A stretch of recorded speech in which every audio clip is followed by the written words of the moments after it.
পশ্চিম দিকে থুতু ফেলা বা পা দেয়া জায়েজ আছে কিনা?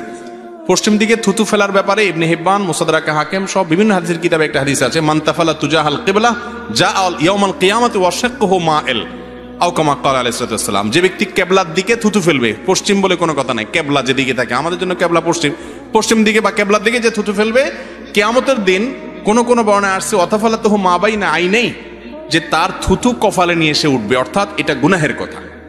এজন্য ইচ্ছাকৃত কিবলার দিকে কি করা যাবে না, থুতু ফেলা। আচ্ছা, এই জিনিসটা কি আমাদের খেয়ালে থাকে বলেন? থুতু ফেলান দরকার, ফেলে দিছি, পশ্চিমে গেছে না পূবে গেছে, উত্তরে গেছে না দক্ষিণে গেছে, কারোর খেতে গেছে না গায়ে গেছে, দেখার কোনো খবর নাই। মুসলমান এত বেদিশা হবে না, বেহুশ হবে না। মুসলমান যা করবে হিসাব করে করতে হবে, কারণ তাকে জান্নাতে যেতে হবে। এখন থেকে হিসাব করবো তো ইনশাআল্লাহ।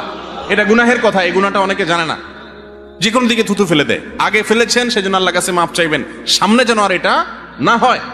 পশ্চিম দিকে থুতু ফেললে কি হয়?